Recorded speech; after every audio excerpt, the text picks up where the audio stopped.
Children, in this video lesson, I shall be explaining pages 3 and 4 of the chapter The Summer of the Beautiful White Horse by William Saroya.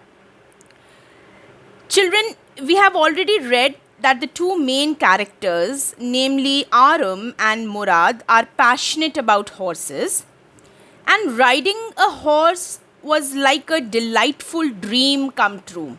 Now, this term delightful dream is contained in the lesson, children. So, this riding a horse was like a delightful dream come true. There were conflicting thoughts that passed Aram's mind, and initially he could not convince himself to go for a ride with his cousin Murad. He thought that there was every possibility that Murad had stolen the horse, which was against their tribe's values and ethics. Now, this was not something that they had learned from the tribe. The tribe was known, the Garoghalanian family was famous for their honesty. However, the 9-year-old could not stay away from the temptation of riding the horse for a very long time. He tries to contradict the correct and logical arguments so that he could fulfill his childhood dream of riding a horse. Now, children, when we are reading page 2, if you pay attention to the last paragraph, I'll just read it out for you, children. Well, it seemed to me stealing a horse for a ride was not the same thing as stealing something else, such as money. For all I knew, maybe it wasn't stealing at all. Children, this is the narration of a 9-year-old. Please remember, the story has been told from the viewpoint, from the perception of a 9-year-old boy. Now, this paragraph is throwing light on the way the minds of a 9 and a 13-year-old works. We get a peek into a child's psychology, the mental makeup of a child. So, what does he say? If you were crazy, let me just scroll it down. I am now on page 3, children. If you were crazy about horses the way my cousin Murad and I were, it wasn't stealing. See how he is, raising some arguments inside him so as to convince himself. It wouldn't become stealing until we offered to sell the horse, which, of course, I knew we would never do. Now, the arguments given in the last paragraph, children, on page 2 and in the first paragraph on page 3 that I just read, it ends with a most convincing statement. And what is that convincing statement? Please underline, children. I knew we would never do. And what would they never do? We wouldn't sell off the horse. We wouldn't indulge in selling the horse. I shall now proceed further, children, and please keep a pencil handy. Let me put on some clothes, I said. So finally, he gave way to his temptation. And what did he say to Murad? Okay, wait, let me just put on some clothes and I'll join you. All right, he said, but hurry. I leaped into my clothes. I jumped down to the yard from the window and leaped up onto the horse behind my cousin Murad. He did not even bother to, go out through the window. Also because it was too early in the morning. It was around 4:15 when he, was joining Murad for a horse ride. So he put on his clothes, he jumped out through the window and got on to the horse behind his cousin Murad. That year we lived at the edge of town on Walnut Avenue. Behind our house was the country. children. So they lived on the countryside. It was a rural area where vineyards, these are all plantations of grapevine, orchards, which are again plants with fruits. So again, in the laps of Mother Nature, orchards, irrigation ditches, and country roads. So what can we get? What do we see in the rural areas, in a countryside? Vineyards, orchards, irrigation ditches, and the roads. In less than 3 minutes, we were on Olive Avenue, and then the horse began to trot. Children, trot, to run at a moderate pace. It's faster than a walk. So he was trotting. The horse began to trot. The air was new and lovely to breathe. Children, see, you have come across some new words. Please keep underlining. So countryside, you can underline. The word trot, you can underline. Trotting means to run, at a moderate pace. It is faster than a walk.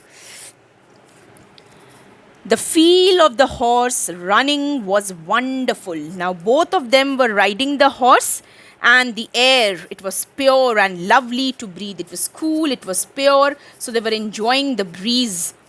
The feel of the horse running was wonderful, and they were sitting on a horse back, which was all the more enjoyable. My cousin Murad, who was considered one of the craziest members of our family, began to sing. He began to roar. Now, they were enjoying so much that Murad, he started singing. It was not very melodious, so what has Aram added to it? That he began to roar. Every family has a crazy streak. Please underline, again, very important paragraph begins, children. Every family has a crazy streak. Streak means characteristics, children. In it, somewhere, and my cousin Murad was considered the natural descendant of the crazy streak in our tribe. And that characteristic was naturally passed over to Murad in their tribe. Before him was our Uncle Khosrow. Now there was another character, Uncle Khosrow, who had this crazy characteristic like Murad. He was an enormous man with a powerful head of black hair and the largest moustache in the San Joaquin Valley. A man so furious in temper, so irritable, so impatient that he stopped anyone from talking by roaring. Now, here, children, Uncle Khosrow has been, Aram is talking about Uncle Khosrow, and what does he say about him? That he was a big man, an enormous man, and with a big head, powerful head of black hair, and the largest moustache. So, he was like a gigantic figure. A man so furious in temper. He was short-tempered and used to get irritated on petty issues, on small issues. Another word for small I have used, petty.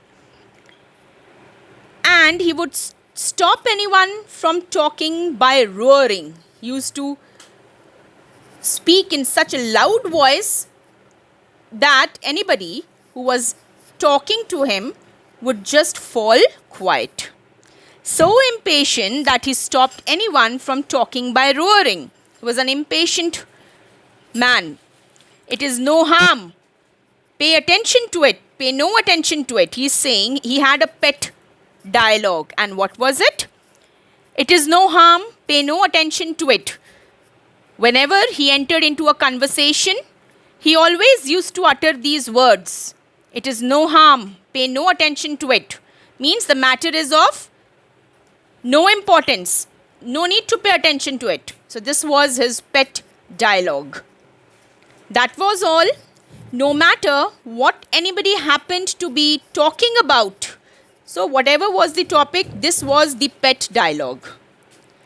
Once it was his own son Arak running 8 blocks to the barber's shop where his father was having his moustache trimmed to tell him their house was on fire.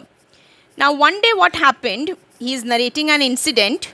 Aram is narrating an incident that Uncle Khosrow had gone to the barber's shop to get his moustache trimmed. And his son Arak came running to him. And why did he come running? Why did he come panic stricken? Because their house was on fire. So he had actually come to give this report to his father. This man, Khosrow, sat up in the chair and roared, "It is no harm. Pay no attention to it." And he repeated his same pet dialogue. "No problem. There's no harm. Don't pay attention to it." The barber said, "But the boy says your house is on fire." So Khosrow roared. Now Khosrow was in no mood to listen to what the barber was saying. So he just roared. And what did he say? "Enough. It is no harm, I say. Enough. I don't care. I don't want to pay any attention to it. There is no harm, I say. Leave the matter." My cousin Murad was considered the natural descendant of this man. See, children, what does this tell us about Khosrow? Khosrow, that he did not bother about whatever was going on around him. In the same way, children, Murad was very carefree in his attitude. Now, stealing a horse, this is something, great feat of adventure. Even he did not bother about what others would say. Okay? Let me just again scroll it down.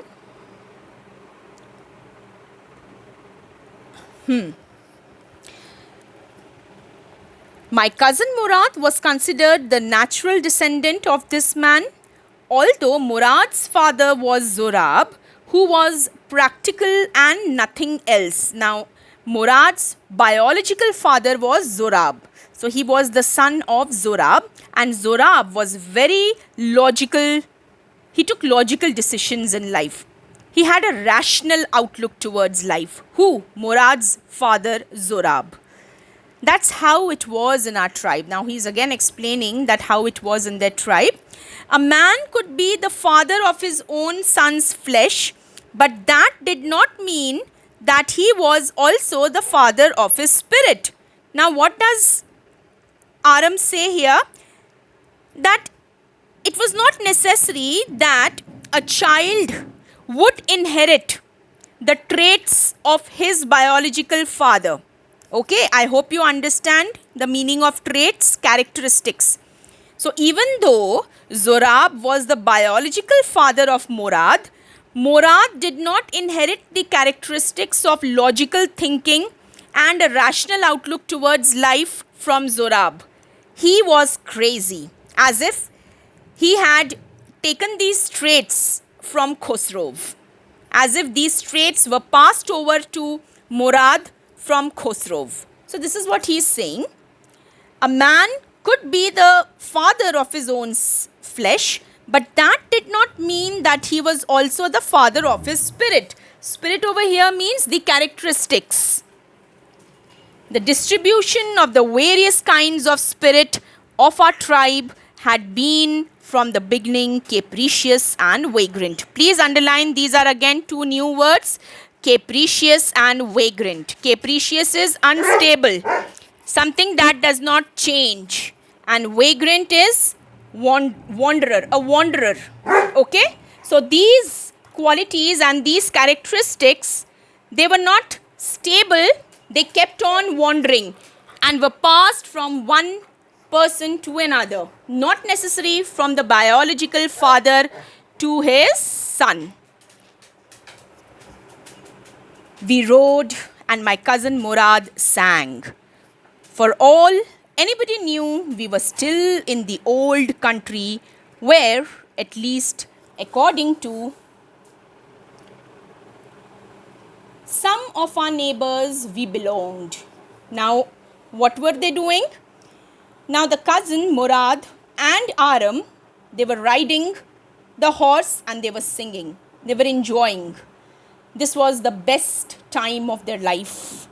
Everybody knew that they were in the old country side, where at least according to some of our neighbors we belonged. Now the neighbors who had seen the boys riding a horse knew that they belonged to the neighborhood. And the neighbors were seeing that the two boys were riding a horse.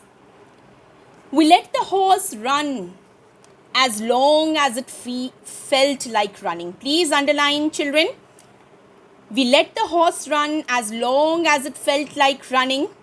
At last, my cousin Murad said, "Get down, I want to ride alone." Now they allowed the horse to go anywhere, wherever he liked. It was running. And finally, what did the cousin Murad say to Aram? That please get down. He just ordered that get down, I want to ride alone. "Will you let me ride alone?" I asked. Now very meekly, in a very submissive manner. What did Aram request? That will you let me ride alone? I too want to ride this horse alone. That is up to the horse, my cousin said. Get down. Now again, with a pride in his voice, what did he say? I don't know. That's up to the horse. If he lets you ride him alone, well and good. But for the time being, please get down. I want to ride alone. The horse will let me ride, I said. We shall see, he said. Don't forget that I have a way with a horse. Now see, this is something crazy about Murad. Every time he would say that I have a way with things. Here he says, I have a way with a horse. When Aram said that the horse would let him ride alone, so what did Murad say? That we'll see to it. But I have a way with animals. I have a way with horses. So he will definitely not deny me, and I can ride comfortably on his back. Well, I said, anyway, you have with a horse, I have also. For Aram children, Murad was his hero. He wanted to follow the footsteps of Murad. He wanted to ape him. He wanted to copy him. And so, he too wanted to ride the horse. And he did not fall behind when he said that I have a way with horses. What answer did Aram give? Even I have a way with them. So please, after your turn, after you are done with the horse riding, I shall go and have a ride. For the sake of your safety, he said, let us hope so. Get down. All right, I said, but remember, you have got to let me try to ride alone. So finally, Aram got down the horse and Murad was alone riding the horse. I got down and my cousin Murad kicked his heels into the horse and shouted, Vazir, run. In Armenian language, children, Vazir means to run. So he ordered the horse, kicked his heels on the sides of the horses and ordered him, run, run. The horse stood on his hind legs. You can see in the image in the picture down below, children, that the horse, he stood on his hind legs, on his back legs, snorted. Snorted means, to give a sudden explosive sound from his nose. Now the horse was getting ready to gallop. So before getting ready and before galloping, he made that snorting and explosive sound from his nose. And then burst into a fury speed that was the loveliest thing I had ever seen. And then finally, he started running into a fury of speed, a wild speed, at a very high speed. The horse started running, and it was the loveliest thing that Aram had ever witnessed in his life. He was looking forward to it, that even I would sit on the horseback and go for such a lovely ride. Okay, children, I shall stop my explanation here. Please listen to the video again and try to mark the important points and words that we have come across. Thank you, class.